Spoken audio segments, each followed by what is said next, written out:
지금까지 우리 백석대학교 신학대학원을 지켜주신 여호와 하나님께 감사와 영광을 돌립니다. 또 신입생 잘 오셨습니다. 우리 학교요, 전임이 우리 학원에 목사님만 80명이 넘어요. 80명이 넘는 가운데 예수 잘 믿는 사람이 80%, 왔다 갔다 하는 사람 10%, 안 믿는 사람 10%. 굉장히 좋은 학교예요. 전통과 역사가 있는 대학 총장님이 자기네는 70% 안 믿는데, 그러니까 우리는 80% 믿으니까 잘 오신 거 아니요? 아멘. 이번 학기도 하나님께서 주신 사명에 따라 경건의 훈련을 더욱 힘써주는 학생들이 되었으면 좋겠습니다. 말씀을 묵상하고 기도하면서 어떤 상황에서도 좌우로 흔들리지 않고 사명을 감당하는 능력 있는 주의 종이 되기를 주님의 이름으로 간절히 축복합니다. 사랑하는 신학생 여러분, 오늘 저는 신학은 학문이 아닙니다 라는 제목으로 하나님의 말씀을 함께 나누고자 합니다. 왜 신학이 학문이 아니다 라고 장 목사의 머리에서 가슴에 싹 스칠까? 신학자 목사님이 하나님을 안 믿는 걸 볼 때에 교회 나와서 예배 보고 감사헌금하고 하나님 말씀 가르치죠. 그런데 하나님보다 자기 나온 학교, 학문, 학자, 그걸 더 의지하는 거예요. 그 모습 속에서 발견한 게, 딴 데서 발견한 게 아니에요. 우리 신학교 교수님들로부터 발견한 거예요. 신학자들이 하는 모습, 신학자들이 하는 행동. 야, 하나님 믿지 않는구나. 하나님 믿으면요, 희생하고 봉사하고 자기 십자가 짓고 자기 짐을 짓는 거예요. 그게 없어, 신학자들이 속에. 신학은 학문이 아닙니다. 신학이 학문이지 아니요? 신학은 학문이에요. 맞아요. 학문과 영성이 겸한 신학이다. 그것도 맞아요. 신학은 학문이 아니다. 그것도 수사학적으로 강조에 의해서 그렇게 얘기했다. 그것도 맞아요. 결론은 아니야. 신학은 학문이 아니야. 저는 학문을 무시하는 게 아니고 학문을 배우지 말라는 게 아니에요. 학문 중요해요. 여러분 중에서 신학을 학문으로 배우러 왔는데 여기 뭘 배우려고 왔을까? 의문부터 날 거예요. 전문화된 신학을 학문으로 배우는 것이 아니라면 도대체 왜 대학원까지 와서 내가 있어야 되나, 이런 생각을 가지는 것도 정상이에요. 왜? 신학자들이 학문으로 배웠기 때문에, 또 여기에서 학문을 배우려 신학교의 문을 두드렸기 때문에 어색한 게 아니다.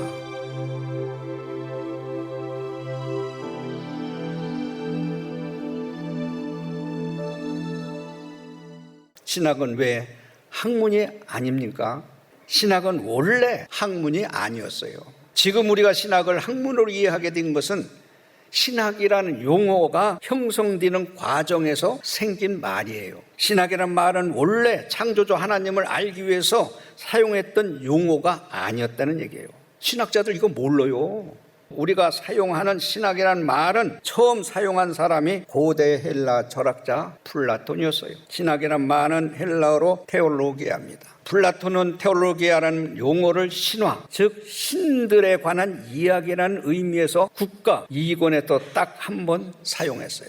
이때가 주전 380년 전, 예수님이 하늘의 영광을 비워두고 이 땅에 오시기 전 이미 이교도들에 의해서 만들어진 용어다 이거예요. 그러므로 플라톤이 말하는 신학은 예수 그리스도와 전혀 상관이 없어요. 플라톤이 말하는 신학은 그리스에 존재하는 많은 신들의 이야기인 신화를 의미해서 말했어요.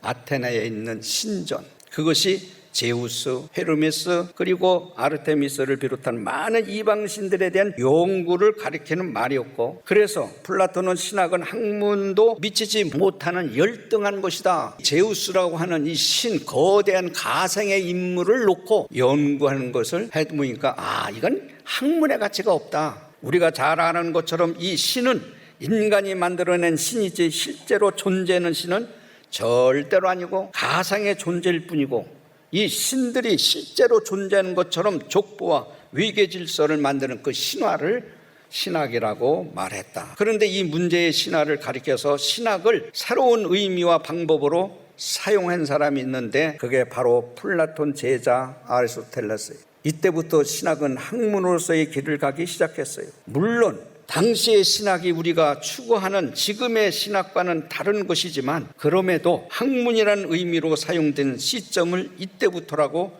할 수 있습니다. 학문은 이 세상의 모든 원리와 원인을 탐구하는 거라고 말하면서 이론학, 실천학, 제작학으로 나눴어.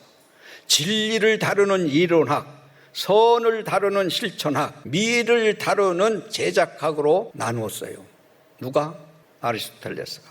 그리고 신학을 진리를 다룬 이론학 가운데 최고의 자리에 신학이란 말을 놓았어요. 아리스토텔레스가 말하는 신학은 모든 학문 가운데 가장 으뜸이 된 제1철학이다.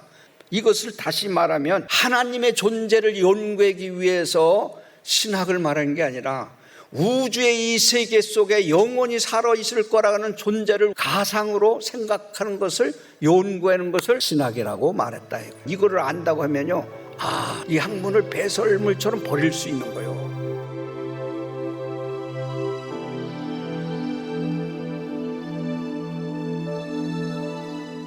칼빈, 루터, 얼마나 학문성이 있어요. 영성을 겸비해서 종교개혁을 한 분들이 얼마나 훌륭한 분이요. 칼빈 선생님도 제네바에서 목회를 한 목사님이시요. 기도 많이 했어. 이처럼 종교개혁자들은 학문과 영성을 겸비한 분들이에요. 성경의 원리를 따라 교회를 개혁했어요. 훌륭한 분이에요. 종교개혁자들 뒤를 이은 요한 웨슬레 선생, 조나단 에드워즈, 또한 아브라함 카이퍼, 헤르만 바빙크, 이런 영적인 지도자, 학문과 영성을 겸비해서 교회를 살리는 신학을 실천했어요.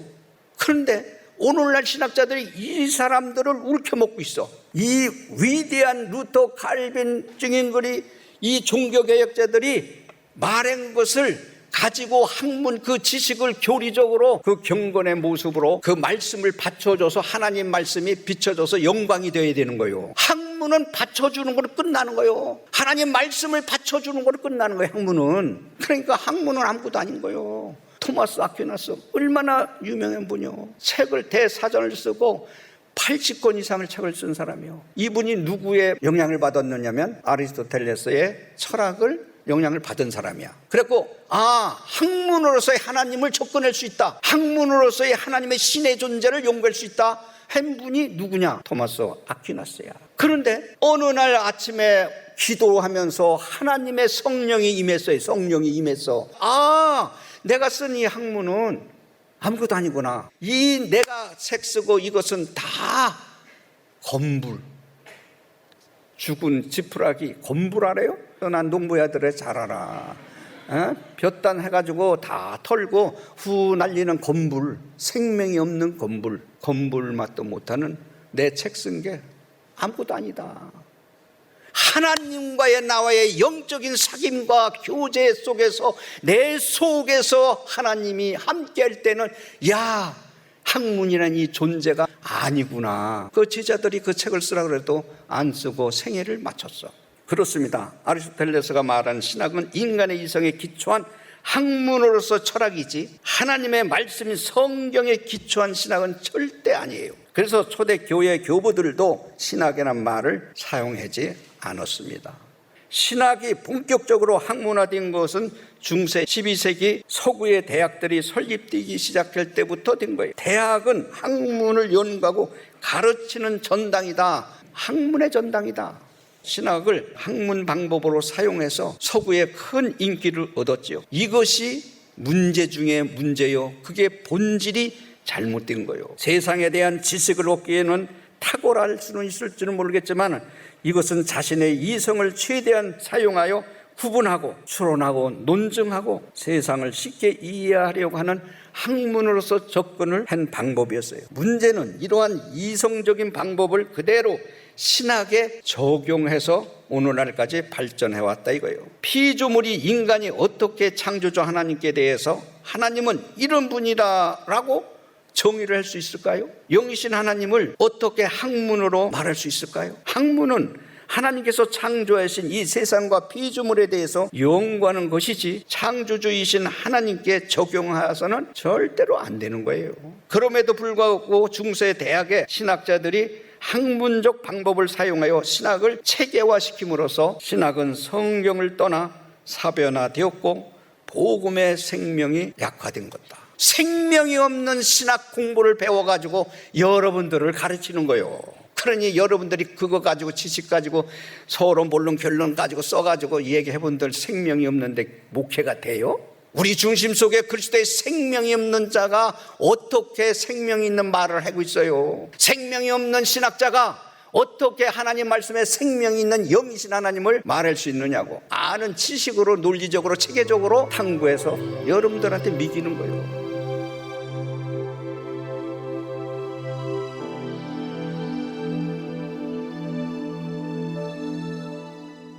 현재 한국의 신학 교육은 종교 개혁자들이 신학을 계승한다고 하면서도 성경보다 인간의 학문을 더 중요시 여기는데 문제 중에 문제인 거예요.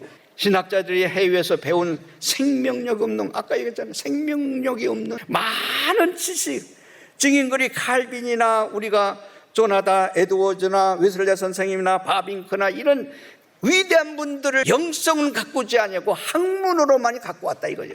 그걸만 가르치는 게 그게 문제다 이거예요. 우리나라 신학교 커리큘럼이 처음부터 지금처럼 학문적으로 논리적으로 체계적으로 과목을 넣어놓지 않았어요. 한국의 신학이 처음 설립됐을 때 1901년부터 1960년에 이르기까지 구약이라는 거, 신학이라고 하는 거, 사도계율이라는 거, 예배 모범이라는 거, 요것만 해도 성경, 로마서, 갈라디아서, 에베소서 쪼개서 하나씩 하나님의 말씀을 가르쳤어. 그래서 성경을 하나님이 말씀으로서 하나님의 말씀으로 가르쳤다고. 많은 가진 신학자들이 학문이 많이 가졌는데 성령이 임해서 무릎으로 꿇어야 가슴이 신학이 오는 거예요. 그 많은 지식이 하나님의 말씀화가 되어서 살아나는 생명수를 토해야 되는 거예요. 그것을 통했을 때에 성도들의 가슴에 회개가 있고 용서가 있고 눈물이 있고 사랑이 있는 거예요. 학문 자체를 부정하는 건 절대로 아니에요.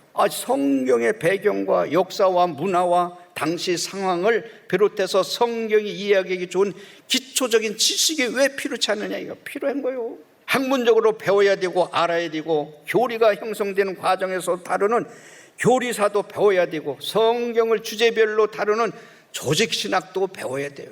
학문적인 노력 자체가 구원 주지 않는다는 것을 알아야 되는 거예요. 학문이 아무리 위대한 신학자라도 아무리 위대한 목사라도 그 사람 믿으면 구원이 없다는 걸 알아야 되는 거예요. 성경보다 학문을 더 의지하고 믿는 그 자체가 우상인데 우상인 줄 모르는 어리석은 신학자, 다는 그렇지 않지만 사실상요, 지식이 많고 학문성이 있고 성령 충만한 사람은 대부분이 목회를 해요. 왜? 내 속에 그리스도의 말씀이 용수 넘치는데 그 말씀에 생명이 있는 걸 토해야 되거든. 왜 목회를 못하느냐면 기도의 영역이 없어서 그래. 말씀의 능력이 성도들의 가슴에 울려줘야 돼. 능치 못한 그 하나님의 능력이 주의 종을 통해서 말씀을 통해서 말씀 듣다가도 깨달음의 눈물을 흘리고 회개해야 돼. 찬양을 하면서도 하나님 앞에 감사하고 회개해야 되는 거예요. 말씀 속에 육신의 병도 영혼의 병도 깨끗함을 받을 수가 있어. 공부 많이 한 사람인데 목회를 열심히 하는 영적 지도자가 있잖아요. 절대 설계일 때 다윗이 말했다, 바울이 말했다, 예레미야가 말했다, 요한이 말했다 그렇게 말 안 해요. 하나님께서 말씀하셨다고 하지. 하나님이 말씀하셨다고 해야 능력이 나타나지. 바울 얘기 암만 불러서 다윗 모세 얘기해봐요. 능력 있나? 그 사람 믿으면 구원 있나? 이 어리석은 신학자들이요, 아니요, 그 사람 믿어서는 1500년을 들고 구약을 완성했어. 신학은 100년. 그래서 40명이라는 사람을 통해서 영감으로 하나님의 말씀이라고 기록했다는 거예요. 이걸 믿어야 되는 거예요. 믿어야 역사가 일어나는 거예요. 예수를 믿는 사람의 흔적은요, 열매가 있어야 되는 거예요. 열매 없는 신학자, 열매 없는 목사라고 해서 신학생이라서 천국 다 간다면 얼마나 좋아? 절대 아니야.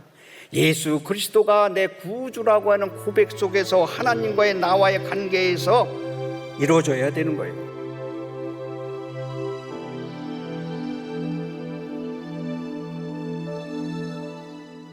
신학이란 말은 하나님께서 말씀하셨다, 하나님에 대해서 말한다, 이 두 가지의 의미로 해석할 수 있다. 하나님께서 모든 것을 말씀하셨다라고 통째로 믿으면 말씀이요, 복음이요, 예수 그리스도의 생명이 되는 거예요. 그러나 하나님에 대해서 말한다 할 수 있죠. 학문으로서 하나님은 이런 하나님이다. 교리적으로, 역사적으로 그렇게 계속 연구하다 보면 다윗이 얘기했다, 예레미야가 얘기했다고 인간의 세계로서의 정리해서 역사와 전통을 기록하는 것뿐이 되는 거예요. 그것이 하나님이 말씀하셨다고 도로 서야 되는 거예요. 그게 바뀌어져야 되는 거예요. 하나님께서 말씀하셨다는 의미로 신학을 하게 되면 신학의 주체가 하나님이 되지만, 그러나 하나님에 대해서 말한다는 의미로 신학을 하게 되면 신학의 주체는 인간이 되고 신학은 학문적인 지식으로서 끝난다고 하면 그건 안 된다는 거죠. 하나님께서 말씀하셨다는 성경 중심의 신학을 해야 하나님의 말씀을 올바로 깨달을 수가 있는 것입니다. 디모데전서 4장 7절에 보면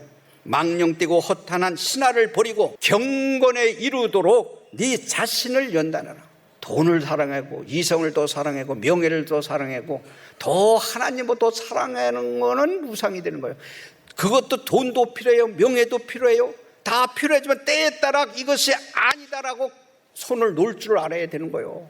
다 배설물처럼 버릴 줄 아는 것이 믿음을 가진 자예요.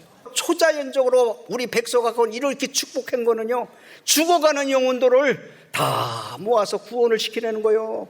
그 축복한 거예요. 이게 기독교 대학이라면 예수 없는 기독교 대학, 무슨 기독교 대학이요? 아니야. 사도행전 17장 27절에 보면 당시 아테네 사람들은 가장 새로운 것을 말하고 듣는 것 외에는 달리 시간을 쓰지 않다. 이 신학자들은 글을 쓰고 무슨 말할 때 새로운 거, 남이 해지하는 거, 꾸미는 거. 아테네는 그게 철학자들이 모인 곳이요. 지금도 미국이나 여기나 학회들 하잖아요. 학회들, 신학회 뭐 한다. 거기에 예수 그리스도의 영이 없으면 그 학회는 뭐요? 죽은 거요. 자기 아는 지식을 남한테 자랑하는 것뿐이요. 자기 새롭게 독창적이고 그 연구에서 가르치는 것 좋아요. 새로운 것과 모든 것이 하나님 앞에 영광 돌리는 것으로 겸손하고 섬기는 게 좋은데 그게 우상화가 되니까 내가 그걸 지적하는 거예요. 하나님보다 그걸 더 의지하니까. 신학교 강의실에서 하나님 말씀보다 학문을 더 강조하고 강대상에서 성경 말씀 대신 자신의 생각과 학문에 이야기하고 자랑한다고 그래서 그것이 성도들한테 바르게 메시지를 전해주는 거냐 이거예요. 아는 것과 믿는 거하고 다르다. 아는 건 지식이에요. 믿는 거는 예수 그리스도의 생명의 복음이요. 학문을 지식을 많이 알아서 말씀화가 돼서 하나님을 영화롭게 해야 되는 거예요. 영생은 곧 유일하신 참 하나님과 그가 보내신 자 예수 그리스도를 아는 것. 어떻게 알아? 영생이라는 건 천국도 안 믿는 신학자들이 학문으로 알 수 있어요? 예수 그리스도를 아는 것은 여기서 구원에 관한 복음의 생명을 아는 거예요. 단순히 지식을 가르치는 것이 아니라 영생에 관한 복음에 대한 생명, 영원한 생명, 이것을 가르쳐야 되는 거예요. 영생은 유일하신 참 하나님, 그의 보내신 자 예수 그리스도를 아는 것은 신학자들이 말하는 학문에서 하나님을 아는 것이 아닙니다. 하나님을 신뢰하면서 하나님의 뜻에 순종하고 하나님 안에서 하나님 앞에 헌신과 희생과 봉사를 하고 주를 위해서 마지막에 순교를 할 수 있는 것이 믿음을 가진 자요. 욥기 11장 7절에 보면 네가 하나님의 오묘함을 어찌 능히 측량하며 전능자를 어찌 능히 완전히 알 수 있느냐. 우리는 전능하신 창조자 하나님을 절대로 알 수가 없어. 그분에 대해서 측량할 수도 없어. 욥기 32장 8절을 봐도 그러나 사람의 속에는 영이 있고 전능자의 숨결이 사람에게 깨달음을 준다. 전능자의 숨결 하나님의 영이신 그 숨결이 내 안에 거할 때에 깨달음을 주고 하나님의 영이신 하나님을 접근해서 좀 알 수 있는 거예요. 하나님 말씀 속에서 다시 나를 책임질해서 하나님의 영이 임재했을 때에 아는 거예요. 인간이 노력해서 알 수 있는 것은 아니라 성령께서 우리를 찾아오는 거예요. 성령님이 나한테 찾아올 때에 하나님을 알 수 있는 거예요. 그것은 무릎을 꿇고 기도하지 아니하고는 절대로 깨달을 수가 없어요. 영이신 하나님이 학문의 대상이 아니에요. 착각하고 있어요. 누가? 신학자들이 착각하고 있어. 성경에서 계시하는 하나님을 알기 위해서는 반드시 성령으로 조명해서 성령님이 나한테 찾아왔을 때 알 수 있는 거예요.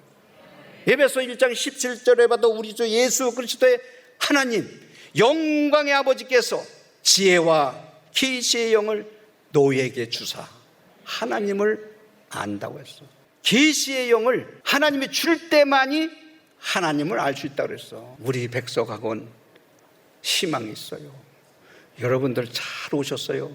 세계적으로 신학의 학문이 아니란 말 들어볼 수 있어? 못 들어. 베드로후서 1장 21절에 보면 예언은 언제든지 사람의 뜻으로 낸 것이 아니요 오직 성령의 감동하심을 받아 사람들이 하나님께 받아 말한 것임이라. 이거를 믿어야 되는 거예요. 그러면 역사가 일어나는 거예요.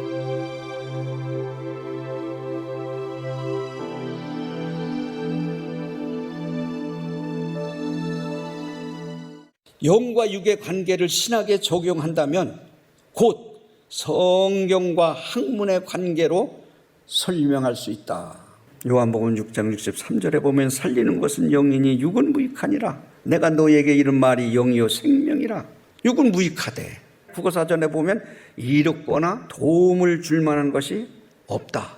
낫승이야. 아무것도 없다는 거예요. 요한복음 6장 오병이어의 그 기적을 맛본 사람들이 예수님을 따르고 있을 때 떡을 먹고 배부른 까닭에 나를 찾는구나. 우리 주님이 그렇게 말씀하셨으면서 살리는 것은 영이요 육은 무익하다. 예수님은 영적인 양식을 이야기했는데 유대인들은 육적인 양식으로다가 오해하고 있었던 거예요. 살리는 것은 영이니 육은 아무것도 아니다. 이것은 예수님 자신의 말씀 자체가 영이며 생명이라고 가르쳐 주셨어. 예수님이 선포하신 말씀이 곧 살리는 영이요 생명이기 때문에 믿으면 영생을 얻는다고 하는 오묘한 비밀이 여기에 있는 거예요. 그러나 육은 영생을 주지 못한다. 학문도 영생 구원을 주지 못한다. 이 육신으로서의 아무도 거룩한 목사라고 해도 거룩한 신학자라 해도 구원을 줄 수가 없다. 학문으로서의 하나님을 알 수도 없거니와 학문으로서의 구원을 줄 수가 없다. 우리 영혼을 위해서 육체가 존재하는 거예요.